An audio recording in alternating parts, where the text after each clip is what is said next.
لقد كان لكم في رسول الله أسوة حسنة لمن كان يرجو الله واليوم الآخر وذكر الله كثيرا.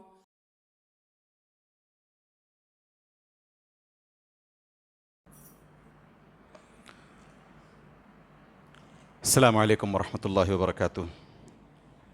إن الحمد لله نحمده ونستعينه ونستغفره ونعوذ بالله من شرور أنفسنا ومن سيئات أعمالنا.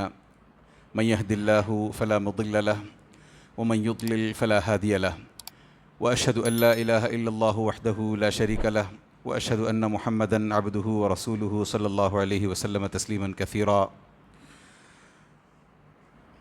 اما بعد، برادران اسلام اور امت مسلمہ کی پردہ نشین ماں و بہنوں، ہم تمام پر اللہ عز و جل کا بہت بڑا فضل ہے کہ اللہ عز و جل نے ہمیں یہ توفیق بخشی کہ ہم اس کے سب سے پیارے نبی اور رسول محمد رسول اللہ صلی اللہ علیہ وسلم کی سیرت کے تعلق سے چند باتیں آج کے اس درس میں بھی سننے کی کوشش کریں، اور یہ توفیق بھی بخشی کہ ہم انشاءاللہ تعالی اس سے سبق حاصل کریں. اللہ عز و جل ہمیں یہ توفیق عطا فرمائے کہ ہم اس طرح کے دروس سے، اس طرح کی سیشنز سے بہترین اسباق حاصل کر کے اپنی زندگی میں تبدیلیاں پیدا کرنے کی کوشش کریں. آمین یا رب. پچھلے درس میں ہم نے ایک بات کی تھی کہ نبی کریم صلی اللہ علیہ وسلم پر وحی، ریویلیشن 6 طریقے سے آیا کرتی تھی، اور ساری 6 کی 6 ریویلیشنز کی جو ٹائپس ہیں ہم نے ڈسکس کر لی تھیں. اس میں 2 چھوٹی چھوٹی باتیں ہیں جو میں چاہتا ہوں کہ آپ کے سامنے رکھ دوں، پھر انشاءاللہ تعالی آگے بڑھیں گے. ان 6 میں سے ایک ٹائپ کی وحی یہ تھی جس میں جبریل علیہ السلام اپنے آپ کو ظاہر نہیں کرتے، بلکہ جبریل علیہ السلام چھپے رہتے، دکھائی نہیں دیتے، صرف سنائی دیتے. اور اس حساب سے میں نے آپ کے سامنے نبی کریم صلی اللہ علیہ وسلم کی حدیث بھی رکھی تھی کہ ان روح القدس نفث فی روعی، کہ روح القدس یعنی جبریل علیہ السلام نے میرے نفس میں پھونک کر کے وحی بھیجی ہے.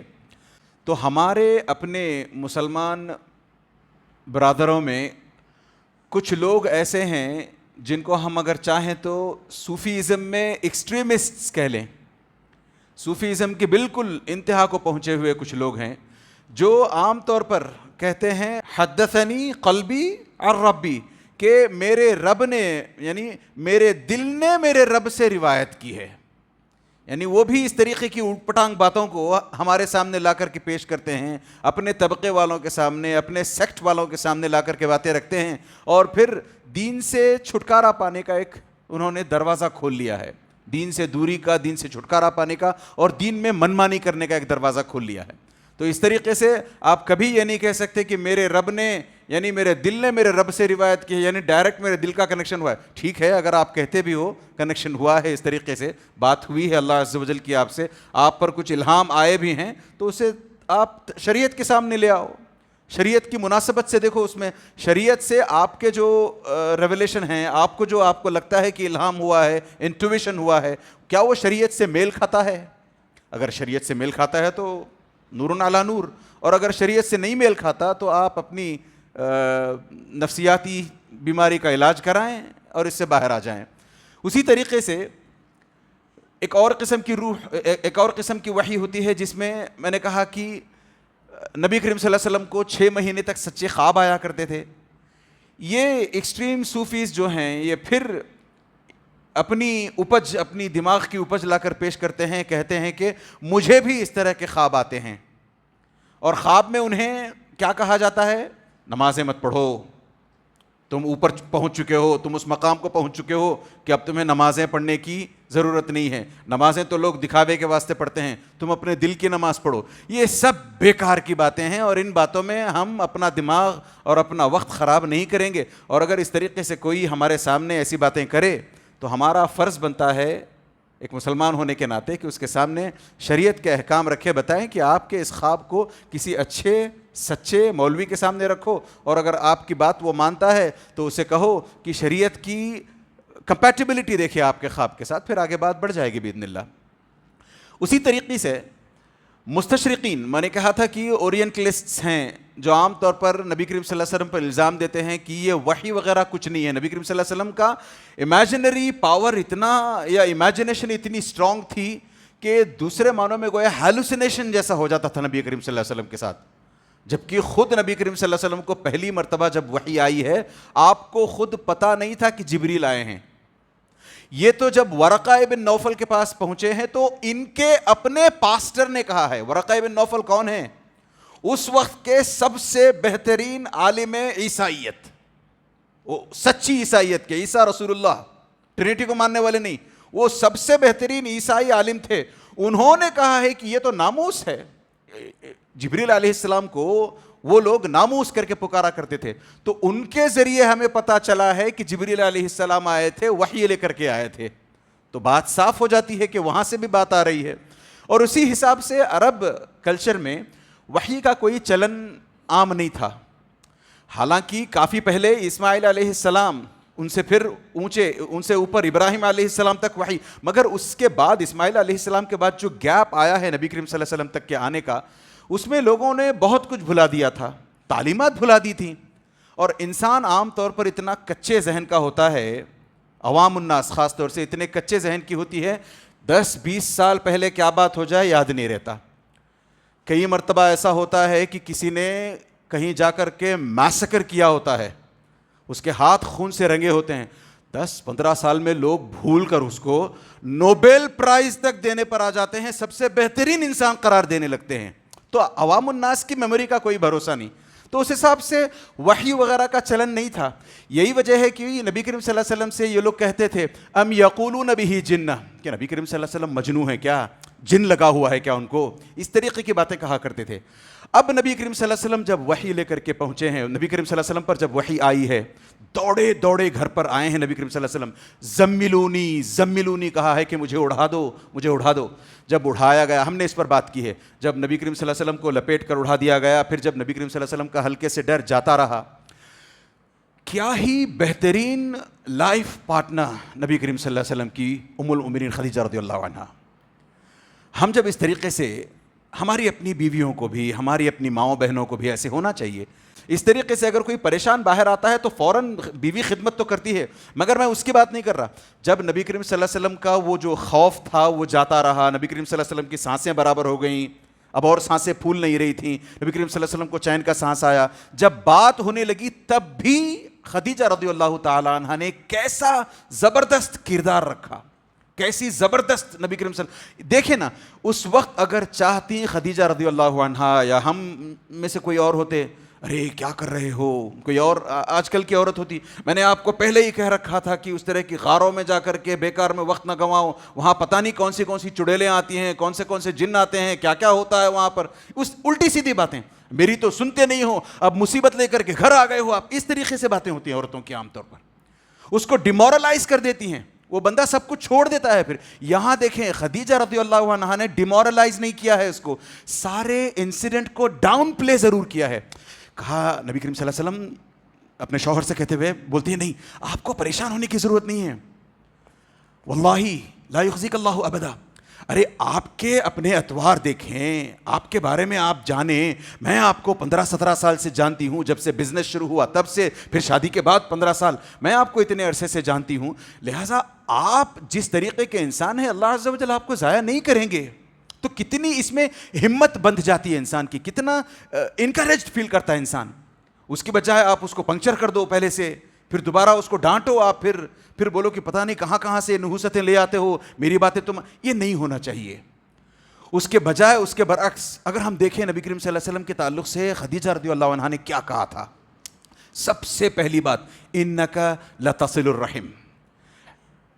اے نبی کریم صلی اللہ علیہ وسلم, آپ لوگوں کے ساتھ, خاص طور سے اپنے رشتہ داروں کے ساتھ آپ میل جول بنائے رکھتے ہیں, رشتہ داروں کے ساتھ احسان والا سلوک کرتے ہیں. اگر آپ کا کوئی رشتہ دار آپ سے خفا ہو جائے آپ اس کو منانے میں لگ جاتے ہیں. اگر کوئی آپ کا رشتہ دار آپ سے بدسلوکی کرے اس کو معاف کر دیتے ہیں. جو رشتہ دار آپ کا آپ کے ساتھ اچھا سلوک کرتا ہے آپ اس کے ساتھ اس سے اچھا سلوک کر کے احسان کے درجے پر فائز ہونے کی کوشش کرتے ہیں. یہ آپ کا ایک فیچر ہوا آپ کے کیریکٹر کا. اسی حساب سے انک لتصل الرحم وتحمل الکل, نبی کریم صلی اللہ علیہ وسلم کے تعلق سے کہتی ہیں کہ آپ تو کمزوروں کا, بیچاروں کا, ناداروں کا بوجھ اٹھاتے ہیں. دو معنی نکلتے ہیں اس کے. کوئی بندہ ہے یا کوئی باندی ہے جو جا رہی ہے خوب وزنی تھیلے بیگز لے کر کے جا رہی ہے, یا جا رہا ہے کوئی بزرگ کمزور انسان ہے, اس کے ہاتھ پیر پھولے ہوئے ہیں یا پتہ نہیں اس کے اندر کمزوریاں ہیں, ان بیگز کو اٹھا کر کے گھر تک لے جانے میں مدد کرتے ہیں. ایک معنی یہ ہو سکتا ہے اس کا. دوسرا معنی یہ ہو سکتا ہے کہ سوسائٹی کے اندر کچھ ایسے لوگ ہیں جو فائنینشلی اتنے اسٹیبل نہیں ہیں, نبی کریم صلی اللہ علیہ وسلم ان کے فائنینشیل رسپانسبلٹیز اپنے کاندھوں پر لے لیتے ہیں. سوچ کر دیکھیں ہم میں سے کوئی اس طرح کی حرکتیں آج کرتے ہیں. انک لتصل الرحم وتحمل الکل. ایک اور حدیث میں الفاظ آتے ہیں وتصدق الحدیث, آپ ہمیشہ سچ بولتے ہیں نبی کریم صلی اللہ علیہ وسلم. میں کہاں گواہی دوں آپ کی, سارا مکہ آپ کے سچ بولنے کی گواہی دیتا ہے, آپ کو صادق کر کے پکارتا ہے, آپ کو امین کر کے بلاتا ہے. لوگ اپنی امانتیں آپ کے پاس رکھ کر کے جاتے ہیں, لوگ اپنے مسائل سلجھانے کے لیے آپ کے پاس آتے ہیں, آپ کی بات پر لوگ یقین کرتے ہیں, اتنے اچھے ہیں آپ. پھر اسی حساب سے وتقر الضیف, مہمان کہیں سے کوئی آ جائے دور گاؤں سے حج کے لیے, عمرے کے لیے, بزنسز کے لیے, کسی بھی ضرورت کے لیے کہیں دور سے مہمان آتا ہے, آپ اس کے مہمان نوازی میں لگ جاتے ہو. آپ اس کے کھانے پینے کا بندوبست کرتے ہو, آپ اس کے ٹھہرنے کا انتظام, اس کی لاڈجنگ بورڈنگ, اس کے رہنے کا, سہنے کا, کھانے کا, پینے کا انتظام کرتے ہو. اتنے اچھے تو ہو آپ, اتنے اچھے تو آپ میں اخلاق ہیں. وتکسب المعدوم, کچھ ایسے لوگ ہیں جو کما دھما نہیں سکتے, ڈسیبلڈ ہو سکتے ہیں, وہ ہو سکتا ہے فزیکلی ڈسیبلڈ ہوں, مینٹلی ڈسیبلڈ ہوں, یا ان کے پاس کوئی کام نہ ہو, کوئی بزنس نہ ہو, کوئی جاب نہ ہو. ایسوں کے لیے آپ کماتے ہیں نبی کریم صلی اللہ علیہ وسلم. عام طور پر ہم صرف اپنے لیے کماتے ہیں, اپنے لیے جیتے ہیں. ہمارا امیڈیٹ جو نیکسٹ ٹو کن ہے وہ ریلیٹو بھی اگر کچھ کھانے لگے ہمیں تکلیف ہوتی ہے. اپنی جو امبریلا والی فیملی ہے, ماں باپ 4-5 بچے یا جتنے بچے ہیں, ان سے ہٹ کر کے 1-2 کزن 4 دن رہ جائیں ہمارے پاس آ کر کے, ہمیں تکلیف ہونے لگتی ہے. یہاں نبی کریم صلی اللہ علیہ وسلم صرف اپنے لیے نہیں کما رہے ہیں, دوسروں کی کمائی کا بھی انتظام کرنے میں لگے ہوئے ہیں.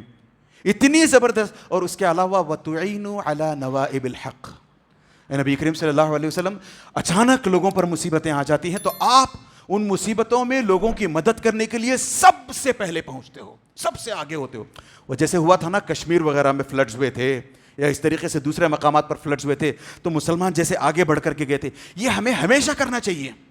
جہاں بھی اس طریقے کی ڈراؤٹ سچویشنز ہوں, لوگوں کو پہنچ کر کے وہاں پہ ان کی مدد کرنی چاہیے. 1-2 دن کی مدد نہیں, 1-2 دن کا 10-20 روپے دے کر کے, 100-200 روپے دے کر کے نہیں. کسی کو اسٹیبلش کرو نا, کسی کا بزنس لگوا کر دے دو. ایک بندے کو ہر مہینہ 500-500 200-200 دینے کے بجائے 50,000 دے دو, اس کا کوئی بزنس لگاؤ اس کے ساتھ. آپ چاہے تو مرابحہ کر لو اس میں, مضاربہ کر لو اس میں, آپ چاہے تو اس طریقے کی حرکتیں, اس طریقے کی چیزیں ہونی چاہیے. اچھا, یہ 6 جو چیزیں بتائی ہیں, آپ تصل الرحم, لوگوں کے ساتھ رشتہ داریاں برقرار رکھتے ہو, وتحمل الکل, کمزوروں کا بوجھ اٹھاتے ہو, 6 کے 6 گنے آپ, وتقری الضیف, مہمان نوازی کرتے ہو لوگوں کی, وتکسب المعدوم, جو کما نہیں سکتے ان کے لیے کماتے ہو آپ, اور پھر وتعین علی نوائب الحق, اچانک مصیبتیں لوگوں پر آ جاتی ہیں, مجبور ہو جاتے ہیں لوگ, وہاں پر مدد کرتے ہو. دوسری حدیث میں ہے, میں نے کہا وتصدق الحدیث, آپ ہمیشہ سچ بولتے ہو. آپ غور کر کے دیکھیں 6 میں سے ایک بھی عبادت والی بات نہیں کہی. 6 کی 6 باتیں کیریکٹر پر آئی ہیں. کبھی خدیجہ رضی اللہ عنہا نے یہاں نبی کریم صلی اللہ علیہ وسلم کو تسلی دیتے ہوئے کبھی کہا, آپ تو ہمیشہ راتوں کو تہجد کی نماز پڑھتے ہیں, آپ اللہ کے اتنے قریب ہیں, آپ اللہ کے ساتھ کسی کو شریک نہیں کرتے, آپ دن بھر دعاؤں میں, عبادتوں میں, ذکر میں. نہیں, ایسی کوئی بات نہیں. 6 کی 6 جو کوالٹیز گنوائی ہیں, سب کی سب کوالٹیز آپ کے اخلاق سے ریلیٹڈ ہیں. عام طور پر دنیا میں 4 قسم کے لوگ ہوتے ہیں. سب سے پہلی وہ قسم ہوتی ہے جس میں لوگ صرف عبادتوں میں لگے رہتے ہیں, عبادتوں کے علاوہ کچھ نہیں. ہم میں سے کچھ ہیں ایسے, اللہ المستعان, عبادتوں میں نمبر 1, ان سے پہلے کبھی کوئی مسجد نہیں پہنچتا. کئی لوگ ہیں ایسے, ہر نماز میں سب سے پہلے صف اول میں مؤذن کے بازو, کئی مرتبہ تو مؤذن, کئی مرتبہ تو امام خود بن جاتے ہیں, اتنی نمازوں میں آگے. روزوں کا معاملہ صرف رمضان کے نہیں, رمضان کے علاوہ جتنے روزے ہیں, پیر جمعرات کے روزے, ایام البید کے روزے, عاشورہ کا روزہ, دوسرے نہ جانے کے سب روزے رکھنے کی کوشش کرتے ہیں. حج کا معاملہ آ جائے اور پھر عمرے کے معاملے آ جائیں, جب چاہے تب عمرے کو نکل گئے. یعنی عبادتوں میں ایک دم آگے. اخلاق زیرو. ان سے بات کرنے جائیں 2 منٹ برداشت نہیں کر سکیں گے ان کی جس طریقے سے ان کی باتیں ہوتی ہیں, اپنے آپ کو پتہ نہیں کیا سمجھتے ہیں. یہ پہلی قسم کے لوگ. دوسری قسم کے لوگ اس کے بالکل اپوزٹ, عبادات میں زیرو. کچھ مسلمان ہیں ایسے اور اکثر غیر مسلم ہیں. عبادات میں زیرو, اللہ عز و جل کو ریکگنائز نہیں کر سکتے, پی ایچ ڈیز لی ہوئی ہیں, ساری دنیا میں مشہور ہیں, سیلیبریٹی, سپر سیلیبریٹی بنے ہوئے ہیں, مگر عقل پیدل. ایک رب کو پہچان نہیں سکتے. کس نے تمہیں پیدا کیا اس کو پہچان نہیں سکتے, پتھروں کے, پیڑوں کے سجدے کرتے پھرتے ہیں. اخلاق ہائی کوالٹی. بات کرو آپ, یار اس سے اچھا بندہ مجھے نہیں ملا.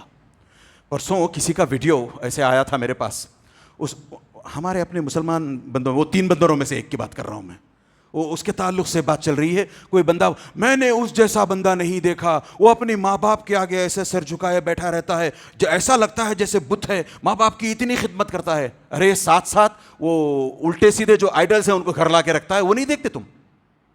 عبادات میں زیرو, پھر چاہے اخلاق میں بہت آگے ہوں. نہیں چاہیے ایسے لوگ. پھر تیسری وہ قسم ہوتی ہے جو نہ عبادتوں میں آگے ہوتے ہیں نہ اخلاق میں آگے ہوتے ہیں, دونوں میں زیرو. چوتھی وہ قسم ہوتی ہے, بلکہ ہونی چاہیے, کہ ہم عبادات میں بھی آگے رہیں اور اخلاق میں بھی آگے رہیں. سورۃ الفرقان کا آخری رکوع پڑھ جائیں آپ, آخری رکوع بھی 2-3 آیات شروع کی چھوڑ دیں, وہاں سے پڑھیں. وعباد الرحمن الذین یمشون علی الارض. عباد الرحمن, اللہ عز و جل کے جو خالص اپنے بندے ہیں, اپنے بندے جنہیں اللہ عز و جل عبد الرحمن کہتے ہیں, میرا بندہ کہتے ہیں, ان کے تعلق سے بات ہو رہی ہے. تو اللہ عز و جل سب سے پہلے کیا گناتے ہیں؟ یمشون علی الارض ہونا. بات ہو رہی ہے ان کے اخلاق کی. وہ زمین پر جب چلتے ہیں تو کیسے چلتے ہیں, کیسے عاجزی کے ساتھ چلتے ہیں. وَإِذَا خَاطَبَهُمُ الْجَاهِلُونَ قَالُوا سَلَامًا. جب وہ جاہلوں سے ان کا آمنا سامنا ہوتا ہے تو کیسے سلام کر کے کٹ کے نکل جاتے ہیں. پھر تھوڑا سا آگے جائیں, پھر اور آیات آتی ہیں.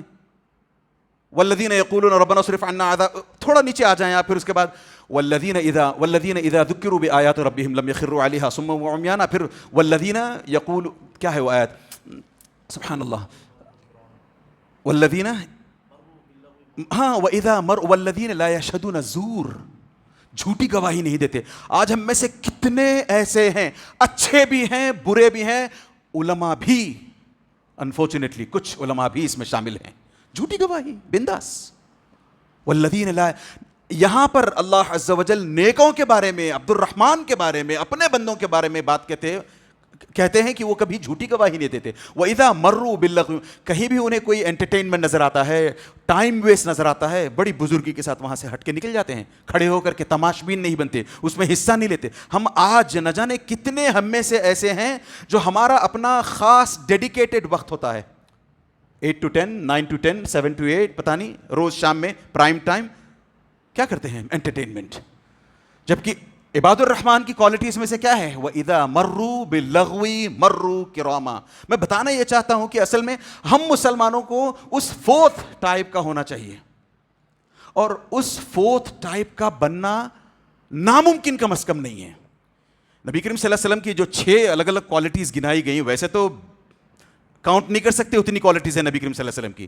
یہ 6 جو یہاں خدیجہ نے گنائی ہیں, ان میں سے 1 یا 2 پر بھی اگر ہم چلنے لگیں, پھر آہستہ آہستہ اللہ سے دعا کریں کہ اور ہمیں مزید عطا کرے, واللہ آج بھی اللہ عز و جل ہمیں ضائع نہیں کریں گے, آج بھی اللہ عز و جل ہماری حفاظت کریں گے, بچا کر رکھیں گے. خاص طور سے اس وقت جب ہمارے پاس ایک طرف ایمان ہو اور دوسری طرف اخلاق. ڈیڈلی کمبینیشن, ایک طرف اخلاق دوسری طرف ایمان.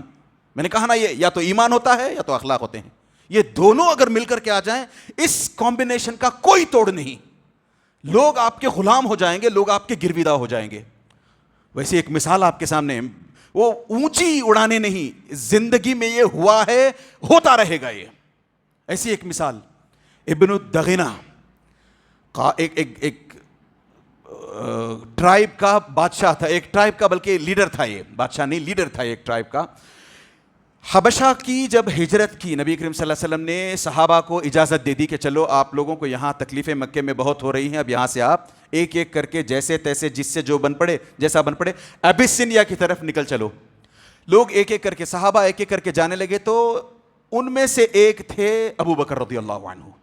ہمیں تعجب ہوگا، ابو بکر رضی اللہ عنہ نے ہجرت کی ہے نبی کریم صلی اللہ علیہ وسلم کے ساتھ. اس سے پہلے یہاں پر ایک اٹیمپٹ کیا تھا، صحیح بخاری کی روایت ہے. نبی کریم صلی اللہ علیہ وسلم ابو بکر رضی اللہ عنہ مکے سے لگ بھگ 140 کلومیٹر دور پہنچ جاتے ہیں آگے نکل کر چلے جانے کے لیے. 5 راتوں کا سفر ہے وہ اس وقت کا. وہ اتنا سفر کر کے پہنچ جاتے ہیں، اپنا سارا سامان باندھ لیا ہے سارا سامان باندھ لیا ہے، نکل کر چلے ہیں. جیسے ہم وہ ڈاک پر پہنچتے ہیں، شپ لے کر کے آگے نکل کے چلے جائیں. جدہ کے ڈاک پر پہنچے ہیں، وہاں سے شپ لے کر کے آگے جائیں گے. اچانک ابن الدغنہ دیکھ لیتا ہے، یا ابا بکر این ترید.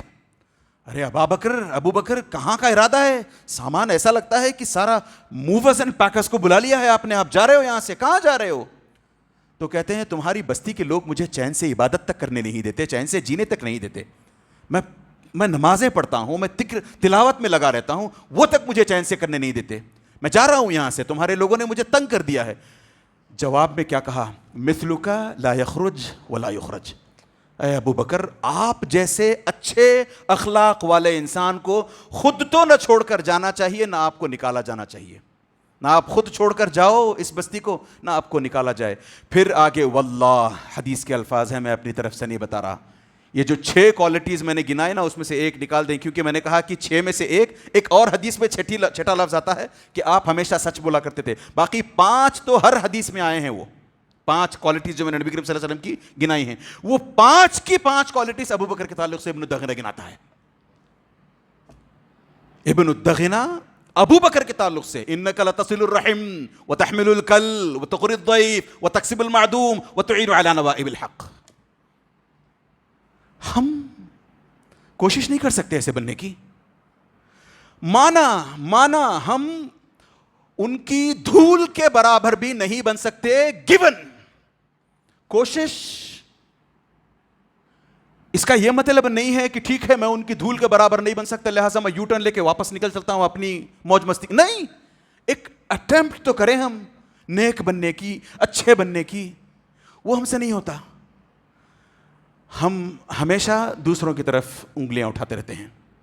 تو یہ ساری کی ساری عادات جو گنائی بہت زبردست عادات تھیں. اللہ المستعان. اب ام المؤمنین خدیجہ رضی اللہ عنہا کس طریقے سے سہارا دیتی ہیں، حوصلہ بڑھاتی ہیں، کیسے نبی کریم صلی اللہ علیہ وسلم کو کمفرٹیبل فیل کراتی ہیں.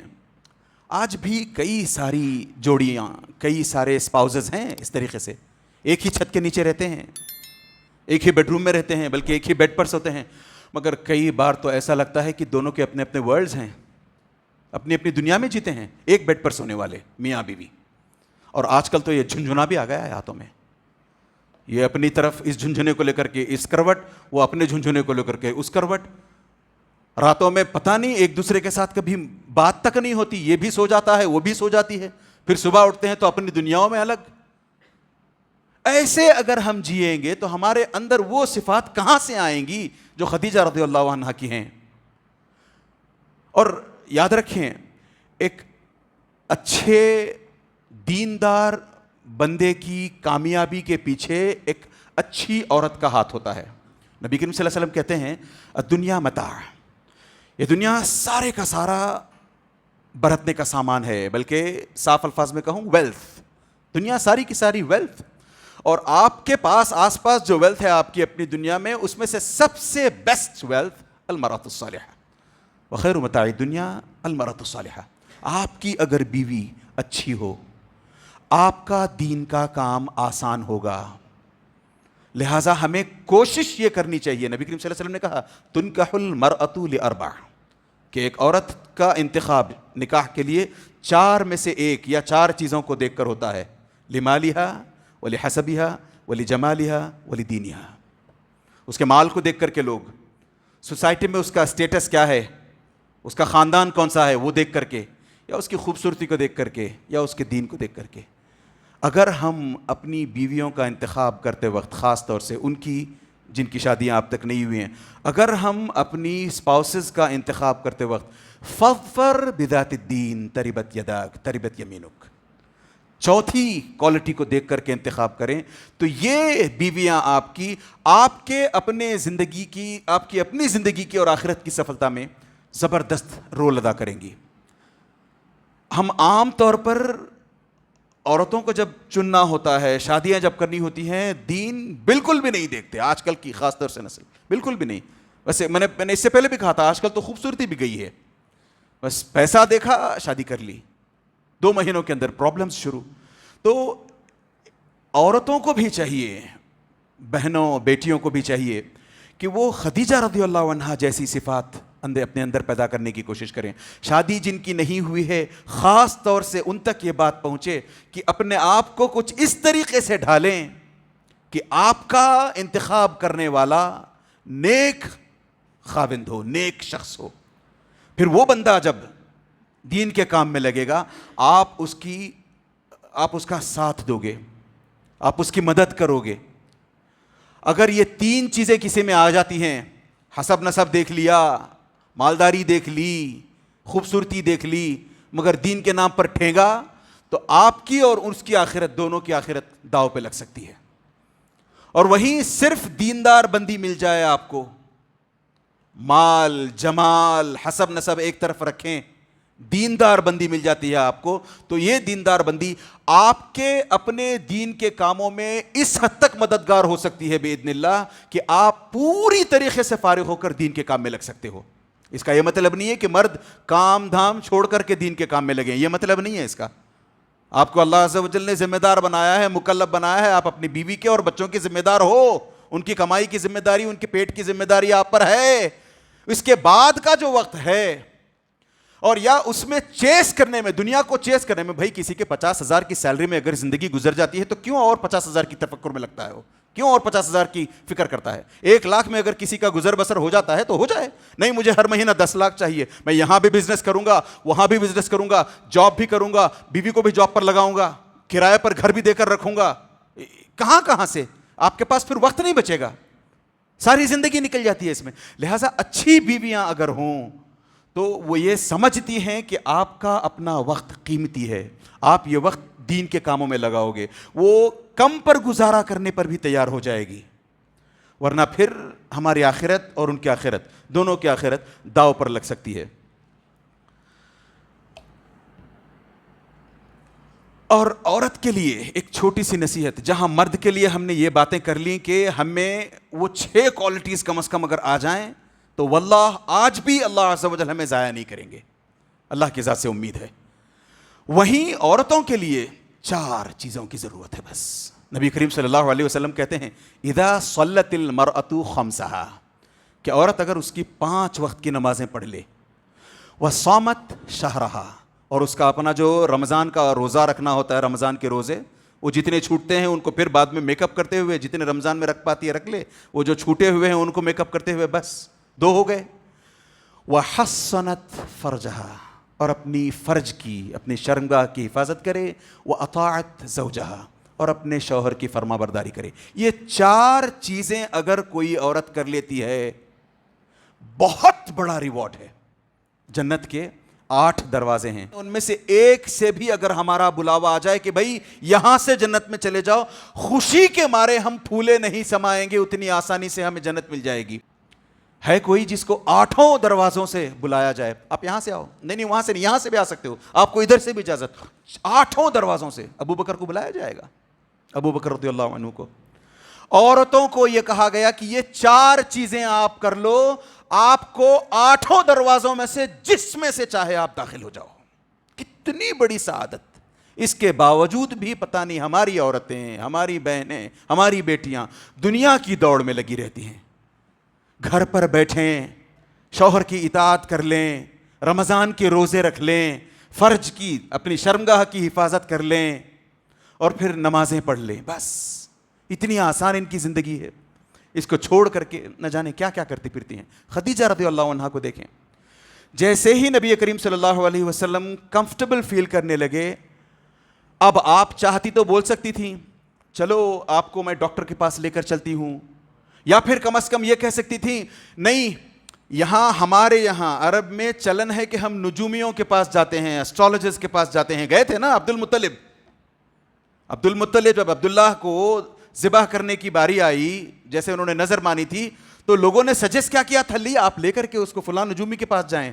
اسی حساب سے جب زمزم کے بارے میں جھگڑا ہو گیا تھا تو لے کر کے نجومیوں کے پاس گئے تھے. یہ روایات آتی ہیں. تو اس طریقے سے خدیجہ رضی اللہ تعالیٰ عنہ کچھ نہیں کیا ایسا، نہ ڈاکٹر کے پاس لے جانے کی سوچی، نہ نجومیوں کے پاس لے جانے کی سوچی، نہ لان تان کیا کہ کیا کر بیٹھے ہو آپ کر کے، نہیں، سیدھے سیدھے اس وقت کے بہترین ایسے انسان جو ان چیزوں کا، آسمانی کتابوں کا علم رکھتے ہیں، ورقہ بن نوفل ان کے پاس لے کر جاتی ہیں. ورقہ بن نوفل کون؟ ایک ایسے نصرانی، ایک ایسے کرسچن جو سچے کرسچن تھے. میں نے کہا تھا ابھی، عیسیٰ رسول اللہ کہنے والے کرسچن، 1 in 3 3 in 1 والے نہیں، ٹرینٹی والے نہیں. عیسیٰ کو اللہ کا رسول، انما المسیح عیسیٰ ابن مریم رسول اللہ وکلمتہ، یہ کہنے والے سچے نصرانی. اور کرتے کیا تھے؟ اتنا علم انہوں نے انجیل کا حاصل کر لیا تھا کہ انجیل کو عربی زبان میں لکھ کر کے لوگوں میں بانٹا کرتے تھے. سچا علم. اور یہ بوڑھے ہو چکے تھے، کافی بوڑھے ہو چکے تھے، اور بڑھاپے کی وجہ سے بھی ان کی بینائی، ان کی سائٹ جا چکی تھی. ایسے موقع پر ورقہ ابن نوفل کے پاس لے کر کے خدیجہ رضی اللہ عنہا جاتی ہیں. ہماری مائیں، ہماری بہنیں، ہماری بیٹیاں یہاں سے نصیحت پکڑ سکتی ہیں کہ اگر ہمیں بھی، یعنی ہماری عورتوں کو بھی، وہ جو بیر منیمم علم کی ضرورت ہے دین کے، اگر وہ ہو تو ہم انہیں مزاروں پر لے کر نہیں جائیں گی، ہم انہیں غلط راستوں کی طرف لے کر نہیں جائیں گے. اپنے شوہروں کو، اپنے بچوں کو، اپنے بوڑھے باپوں کو، اپنی ماؤں کو غلط جگہوں پر لے کر نہیں جائیں گی. وہ بیر منیمم دین کا علم چاہیے. وہ اگر ہو تو پھر انشاءاللہ تعالی ہم، جیسے خدیجہ نے ورقہ بن نوفل کے پاس لے جانا مناسب سمجھا، ہم اللہ عز و جل بچائے رکھے ہمیں پریشانیوں سے. اگر پریشانی آتی ہے ہمارے ہسبینڈ کو، مطلب ان عورتوں کے ہسبینڈز کو، یا ان کے والدین کو، یا ان کے بچوں کو، تو غلط راستوں پر لے جانے کی بجائے رقیہ سے صحیح طریقے سے علاج کرانے کی کوشش کریں گی، یا پھر ڈاکٹر کے پاس لے کر کے جائیں گی، صحیح علاج ہو اس کا. یہ ورقہ بن نوفل کے پاس لے کر کے پہنچتی ہیں. نبی کریم صلی اللہ علیہ وسلم ساری رودات سناتے ہیں. میں بیٹھا ہوا تھا، اچانک ایک فرشتہ آیا، اقرا کہا اس نے، میں نے کہا مجھے نہیں آتا، اس نے زور کی جھپی لگائی، پھر کہا اقرا کرو، پھر وہ 3 بار ہوا، پھر اس کے بعد چلے گئے. میرے ہوش جیسے اڑ گئے تھے، میری جان جیسے نکل گئی تھی. یہ سننا تھا کہ ورقہ بن نوفل نے کہا یہ تو وہی ناموس ہے، یہ تو وہی ناموس ہے جس کے بارے میں ہم اپنی کتابوں میں پڑھتے آئے ہیں، یہ جبریل علیہ السلام ہیں. اچھا، ورقہ بن نوفل کے تعلق سے میں ایک اور بات بتا دوں آپ کو کہ ابو بکر رضی اللہ عنہ بھی ایک مرتبہ ورقہ بن نوفل سے ملاقات کرنے کے لیے گئے تھے نبی کریم صلی اللہ علیہ وسلم کی بعثت سے بہت پہلے. یاد ہے میں نے آپ سے کہا تھا زید بن عمر بن نفیل کعبے کی دیوار کو اپنی پیٹھ لگا کر کے روز صبح ڈکلیریشن کرتے تھے. کیا کہتے تھے روز صبح؟ آج کے دن بھی میرے علاوہ دین ابراہیمی پر کسی نے صبح نہیں کی ہے. روز یہی کہتے تھے. تو ان دنوں وہاں پر مکے کے صحن میں ابو بکر بھی ہوا کرتے تھے. تو ابو بکر یہ باتیں سن کر کے ابو بکر پہنچتے ہیں ورقہ بن نوفل کے پاس، جا کر کے پوچھتے ہیں کہ آپ کی کتابوں میں کیا لکھا ہے، تورات میں کیا ہے، انجیل میں کیا ہے. تو وہ ورقہ بن نوفل اس وقت ابو بکر کو کہتے ہیں کہ ہاں تمہارے اپنے قبیلوں میں، قریش کے، یعنی عرب میں جو سب سے بہترین، سب سے اونچا قبیلہ ہے، سب سے شریف خاندان ہے، ان میں نبی کریم صلی اللہ علیہ وسلم بھیجے جائیں گے. یہاں ایک نبی آئے گا. یہ صاف الفاظ میں ورقہ بن نوفل نے اس وقت بھی کہا تھا. تو جیسے ہی نبی کریم صلی اللہ علیہ وسلم کی زبانی یہ روداد سنی، کہا آپ تو وہی میسنجر ہو، آپ تو وہی پیغمبر ہو، وہی رسول ہو. اب آپ کو چھوڑا نہیں جائے گا، آپ کو بہت تکلیفیں دی جائیں گی، بہت برداشت کرنا پڑے گا آپ کو. کاش میں اس وقت اگر زندہ رہوں، کیونکہ کافی بوڑھے ہو چکے تھے. یا لیتنی اکون حیا، یا لیتنی فیہا جذعا، کاش میرے بازوؤں میں اس وقت دم رہے، میں آپ کی خوب لَأَنْصُرَنَّكَ نَصْرًا مُؤَزَّرًا، زبردست ہر طریقے سے میں آپ کی مدد کرنا چاہتا ہوں، کاش میں زندہ رہوں اس وقت۔ انفارچونیٹلی قدرت کا قانون، دوبارہ نبی کریم صلی اللہ علیہ وسلم پر وحی آنے سے پہلے ان کا انتقال ہو جاتا ہے۔ تو وہ کہتے ہیں تمہیں تمہاری قوم بہت تکلیف دے گی، بہت پریشان کرے گی تمہیں، یہاں تک کہ تمہیں اپنے گاؤں سے، مکے سے نکالے گی۔ نبی کریم صلی اللہ علیہ وسلم پریشان ہو کر کے پوچھتے ہیں او مخرجیہم، مجھے نکالیں گے میری قوم کے لوگ؟ ارے آج تک تو مجھے یہ صادق کہتے آئے ہیں، امین کہتے آئے ہیں، میری ہر بات مانتے ہیں، وہ جو حجر اسود کا معاملہ تھا وہاں مجھے بلایا تھا فیصلے کے لیے، حالانکہ یہ نہیں کہا، مطلب یہ تھا نبی کریم صلی اللہ علیہ وسلم کا او مخرجی، مجھے نکالیں گے؟ تو جواب میں ورقہ ابن نوفل کہتے ہیں کوئی بھی نبی آج تک اس دھرتی پر نہیں آیا جس کے ساتھ ایسا سلوک نہ ہوا ہو، ہر نبی کو یہ جھیلنا پڑا ہے۔ اخرجوا آل لوط من قریتکم، لوط علیہ السلام کو، اس لوط کو اور لوط کی جو فیملی ہے باہر نکالو یہاں سے۔ قال الملأ الذین کفروا من قومہ لنخرجنک یا شعیب، لنخرجنک، شعیب علیہ السلام سے بھی کہا گیا باہر نکال دیں گے ہم۔ ابراہیم علیہ السلام سے کیا کہا؟ لئن لم تنتہی لارجمنک وہجرنی ملیا، چلے جاؤ یہاں سے ورنہ میں مار مار کے تمہیں ہلاک کر دوں گا۔ بس اس میں سبق یہ ہے کہ کیا ہمارے پاس بھی ورقہ ابن نوفل جیسا کچھ تو دین کا علم ہے کہ ہم صحیح اور غلط کے بیچ میں فرق کر سکیں، اچھے اور برے کے بیچ میں تمیز کر سکیں، نیکی اور برائی کو پہچان سکیں۔ اللہ المستعان، اکا دکا کو چھوڑ کر۔ اسی وجہ سے نبی کریم صلی اللہ علیہ وسلم نے کہا، جس قسم کے یہ عالم تھے اور جتنے سچے اس وقت کے یہ مسلمان تھے، نبی کریم صلی اللہ علیہ وسلم نے کہا لا تسبوا ورقہ ابن نوفل کو برا بھلا مت کہو، فإنی رأیت لہ جنتاً او جنتین، امام البانی نے اس کو صحیح قرار دیا ہے، میں نے ان کے لیے ایک یا دو جنتیں دیکھی ہیں، ایک یا دو باغ دیکھے ہیں۔ ورقہ ابن نوفل، بس ان کا انتقال نبی کریم صلی اللہ علیہ وسلم کے نبی بنائے جانے کے بعد ہوا، رسول بنائے جانے سے پہلے ہوا۔ رسول بنائے جانے کے بعد ہوتا تو ہم ورقہ ابن نوفل رضی اللہ عنہ کہہ لیتے، وہ کہہ نہیں پائے کیونکہ ابھی نبی کریم صلی اللہ علیہ وسلم کو رسول نہیں بنایا گیا تھا۔ یا ایھا المدثر قم وہ نہیں آیا تھا ابھی، وانذر عشیرتک الاقربین ابھی نازل نہیں ہوا تھا، یہ ہم اگلے دروس میں سیکھیں گے انشاءاللہ تعالی۔ تو یہاں پر ورقہ ابن نوفل کے تعلق سے دوسری حدیث نبی کریم صلی اللہ علیہ وسلم کہتے ہیں ابصرتہ فی بطنان الجنہ وعلیہ السندس، میں نے ورقہ کو جنت کے بیچوں بیچ دیکھا ہے، right in the middle of paradise, میں نے دیکھا ہے۔ معراج پر جب گئے تھے تب کی بات کرتے ہیں نبی کریم صلی اللہ علیہ وسلم، وعلیہ السندس، اور ان کے وہ جو پہنے ہوئے تھے زبردست ہائی کوالٹی ریشم پہنے ہوئے تھے۔ تو یہ ورقہ ابن نوفل ہیں۔ میں نے کہا نا کاش میں اس وقت ہوتا تو میں آپ کی مدد کرتا۔ اب یہاں سے یہ نکل جاتے ہیں، نبی کریم صلی اللہ علیہ وسلم اپنے گھر واپس آتے ہیں ورقہ ابن نوفل سے ملاقات کرنے کے بعد۔ اب نبی کریم صلی اللہ علیہ وسلم کو وحی آنا بند ہو جاتی ہے، وحی کا سلسلہ رک جاتا ہے۔ نبی کریم صلی اللہ علیہ وسلم پریشان، ایک دم پریشان، سمجھ نہیں آتا۔ اور کچھ لوگوں نے کہا ہے کہ نبی کریم صلی اللہ علیہ وسلم پر جو وحی کا سلسلہ رکا تھا، وہ ڈسکنیکٹ جو ہوا تھا، ہاٹ لائن جو بند ہوئی تھی، 3 سال 2 سال کا ہے نہیں، 2 یا 3 ہفتے یا میکسیمم 2 یا 3 مہینے کی بات آتی ہے، حتمی طور پر کوئی بات نہیں ہے اس میں۔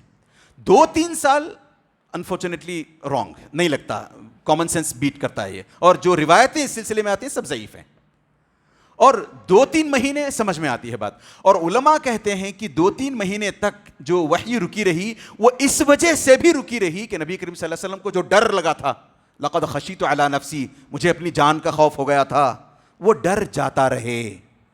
نبی کریم صلی اللہ علیہ وسلم پھر سے ایک تو کمفرٹیبل ہو جائیں، دوسرے وحی کے پھر سے شوق پیدا ہو۔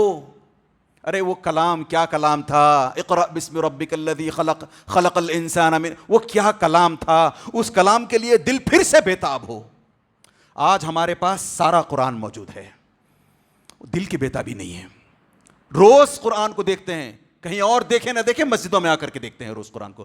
پڑھنے کی توفیق, سمجھنے کی توفیق, اس پر عمل کرنا تو دور کی بات. اکا دکا ہیں, but one sparrow doesn't make a سما. تو اس حساب سے سوچیں, ہمیں اپنے آپ کو آئینے میں دیکھنا چاہیے. ہمیں کیسے نبی کریم صلی اللہ علیہ وسلم, ایک وحی کیا بند ہوئی ہے نبی کریم صلی اللہ علیہ وسلم کی, جو تڑپ نبی کریم صلی اللہ علیہ وسلم کی تھی. پہاڑوں کی چوٹیوں پر, کلفس, ماؤنٹین کلفس پر پہنچ جاتے تھے, کبھی یہاں کبھی وہاں, کبھی اس پہاڑ کبھی اس پہاڑ.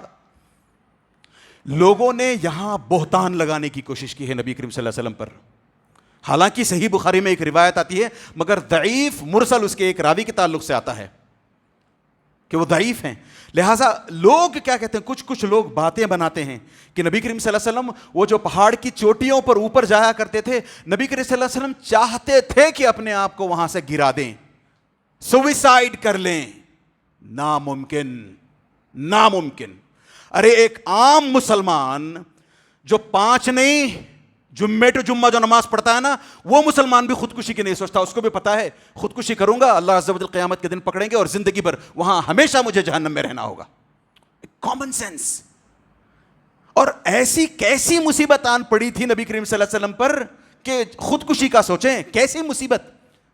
اس کو ڈسپروو کرنے کے لیے نبی کریم صلی اللہ علیہ وسلم کے غزوات دیکھیں, جنگیں دیکھیں, جس جواں مردی کے ساتھ, جس دلیری کے ساتھ نبی کریم صلی اللہ علیہ وسلم نے جنگیں لڑی ہیں. اس کے سامنے یہ چھوٹی سی بات, وحی آتے آتے بند ہو گئی تو جا کر کے خود کو اپنے آپ کو لڑکا دیں گے. نہیں. یہ نبی کریم صلی اللہ علیہ وسلم جایا تو ضرور کرتے تھے پہاڑ کی چوٹیوں پر. کیوں؟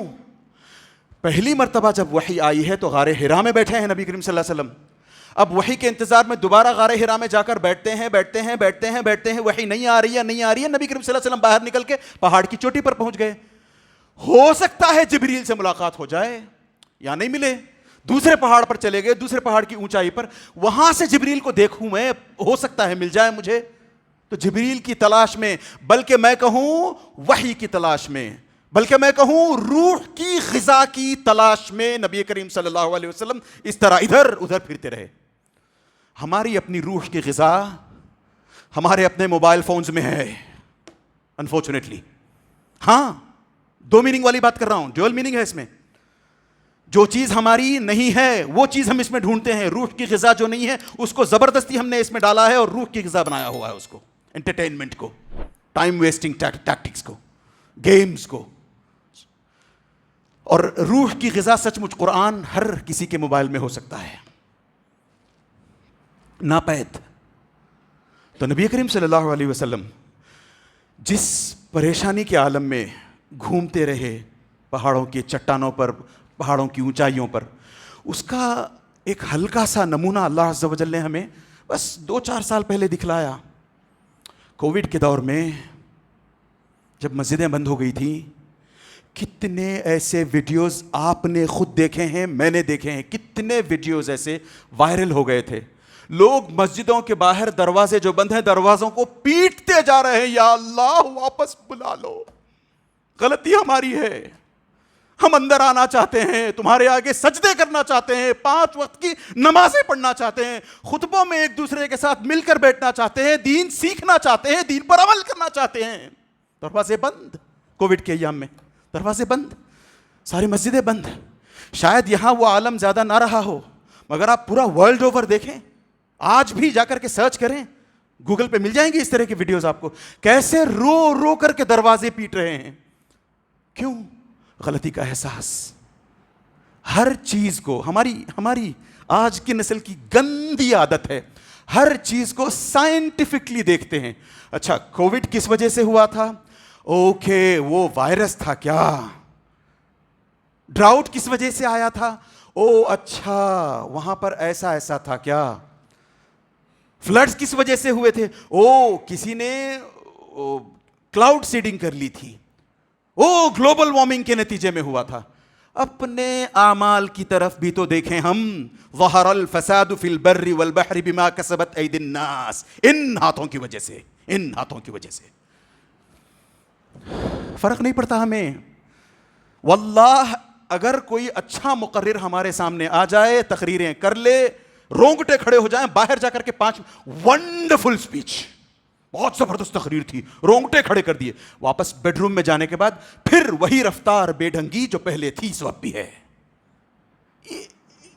سیرت النبی کے اصل میں یہ دیز آر دا پرپسز, یہ ریزنز ہیں ہم سیرت النبی کرنا چاہتے ہیں.